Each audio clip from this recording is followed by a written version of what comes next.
sahabat semua, kita bertemu lagi dalam obrolan kami seputar keterampilan hidup.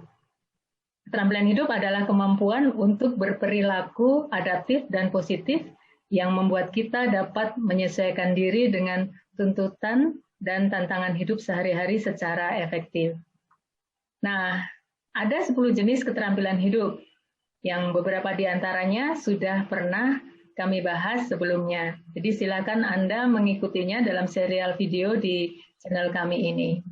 Nah, kali ini kita akan membahas salah satu keterampilan hidup, yaitu berpikir kritis atau critical thinking.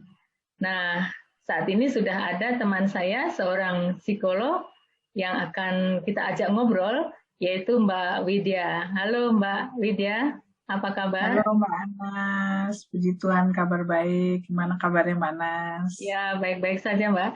Nah, Mbak Widya ini nama lengkapnya adalah Dr. Maria Teresia Widyastuti MM, seorang psikolog tentu saja. Dan dia adalah seorang anggota International Coach Community. Mbak Widya adalah Business Executive and Women Life Coach, dan juga peneliti di bidang budaya dalam Indonesian Puppet Unima Indonesia, dan juga peneliti life skill education. Dan beliau banyak memberi training dalam people organization development. Begitu ya Mbak Widya ya? Iya. Terima kasih. Thank you Mbak Anas. Ya. Bergabung bersama ya di sini ya. Nah, Mbak Widya. Ya.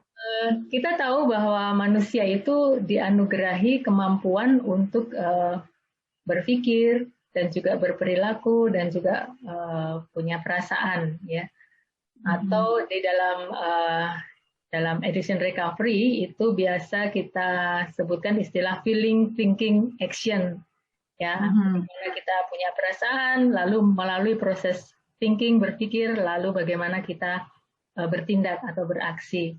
Nah, ketiganya itu tentu saja saling terkait satu sama lain gitu. Nah, yang akan kita bahas di sini adalah kemampuan thinking tadi, kemampuan berpikir.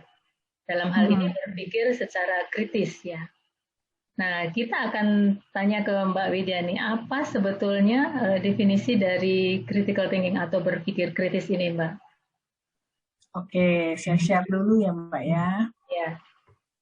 Oke, jadi apa sih sebenarnya berpikir kritis itu critical thinking gitu ya, biasa orangnya tuh apa sih sebenarnya. Nah, secara umum sebenarnya critical thinking itu bisa diartikan sebagai kemampuan berpikir secara terorganisir dan rasional untuk memahami hubungan antara ide atau fakta sehingga dapat membuat keputusan. Jadi bagaimana dia mampu menggunakan kapasitas intelektualnya dan mengorganisir itu, melakukannya secara rasional untuk mengolah informasi, ide-idenya atau fakta yang ada sebelum dia mengambil keputusan gitu. Atau lebih jelasnya lagi kemampuan untuk berpikir secara jelas, rasional, dan memahami hubungannya itu apa gitu, hubungan yang logis antara berbagai macam ide, informasi, pendapat, dan lainnya. Ini secara umum. Jadi bagaimana proses berpikir dia gitu ya sebenarnya. Kalau secara studi gitu ya, secara riset gitu di dunia pendidikan, proses ini critical thinking itu bisa dibilang sebagai proses disiplin intelektual untuk secara aktif dan terampil itu dia membuat konsep, menerapkan, menganalisis, mensintesis atau mengevaluasi informasi gitu. Jadi karena dalam dunia pendidikan riset ini kelihatan jelas konsepnya seperti apa, menerapkannya, analisisnya, sintesis sampai dia mengevaluasi. Apa yang dievaluasi? Informasi apa? Informasinya itu didapat yang melalui observasi dia sendiri, pengalaman-pengalamannya dalam keseharian dia, refleksi dari hasil observasi dan pengalaman tadi, penalarannya kemudian, dan hasilnya yang dikomunikasikan sebelum dia masuk ke sebuah tindakan. Jadi ini keterampilan-keterampilan yang harus dia miliki, mulai mengobservasi, cari informasi, merefleksikannya, menganalisa, kemudian mengkomunikasikannya, itu juga bagian dari critical thinking. Nah, ini dari definisi yang dibuat oleh Michael Scriven. Jadi kualitas dari critical thinking itu kelihatan dari hasil akhirnya atau tindakannya. Kalau belum kelihatan sampai tindakannya, itu juga bisa kelihatan dari komunikasinya. Apa yang dia komunikasikan dari hasil proses berpikir itu. Kira-kira seperti itu, Mbak Anas. Jadi kalau saya lihat di sini memang ada proses panjang ya ketika kita berpikir secara kritis ya, dari observasi kejadiannya seperti apa, lalu mengalami apa, proses refleksi, penalaran, sampai nanti ke pengambilan keputusan ya, bahkan sampai tindakan. Betul. Iya. Tapi memang proses critical thinking itu seperti tidak kelihatan. Memang kan tahapannya ada, nanti kita akan bahas di sesi berikutnya. Tapi seperti nggak kelihatan. Kenapa? Karena itu semua terjadinya di kognitifnya manusia gitu ya, abstrak gitu. Yang kita lihat itu atau yang kita bisa assess gitu atau kita bisa nilai itu adalah tindakannya atau yang dia komunikasikan, dia sampaikan gitu. Jadi kesannya seperti ada lompatan antara feeling terus ke action tadi ya kalau di proses itu kan. Bisa jadi memang terjadi lompatan dari feeling langsung ke action atau sebenarnya ada proses critical thinking-nya sudah jalan, tapi kualitas dari proses tadi yang perlu harus diperbaiki kembali gitu.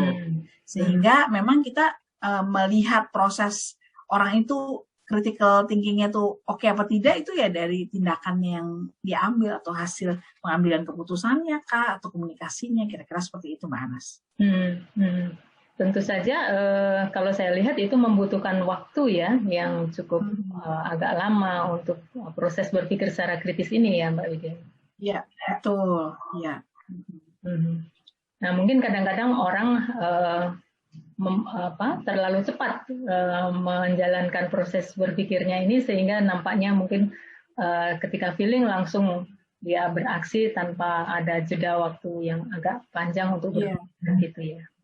Nah, itu nanti ada bagian yang di sesi kita lain, bagaimana karena udah jadi kebiasaan umum. Dia udah jadi dianggap sebagai satu kebiasaan, sehingga dia nggak melakukan lagi hal-hal yang kritis gitu. Melakukan critical thinking, karena udah kebiasaan, seperti ini, dia lompat. Begitu dia merasakan satu, dia langsung ke action. Padahal mungkin bisa jadi beda situasi, beda apa. Nah, itu yang harus kita jaga sih sebenarnya. Jadi memang kualitas berpikir secara kritis ini juga perlu dilatih nantinya ya. Perlu dilatih, ditingkatkan terus gitu.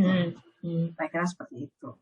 Oke. Nah kalau saya tanya lagi, nah sebetulnya apa saja manfaat dari berpikir secara kritis ini, Mbak? Oke. Kalau manfaatnya sebenarnya ada 3 hal mendasar.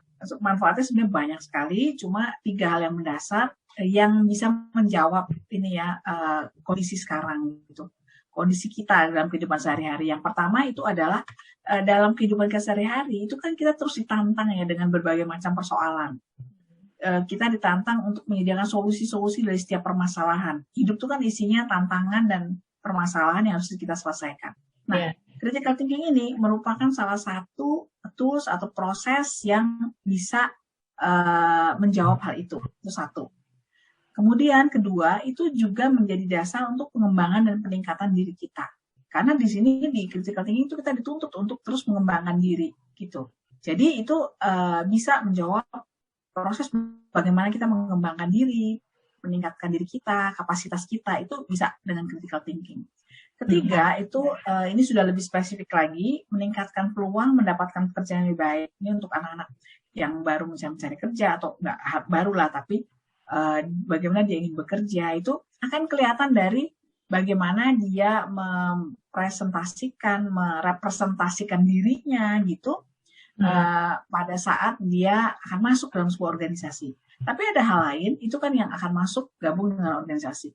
Tapi ada juga bermanfaat untuk orang tersebut melihat peluang memberikan lapangan pekerjaan untuk orang lain kalau yang mau berwirausaha gitu. Ini dibutuhkan banget critical thinking itu. Jadi sebenarnya untuk melihat sebuah peluang gitu, itu di critical thinking. Itu sih kira-kira Mbak Anas.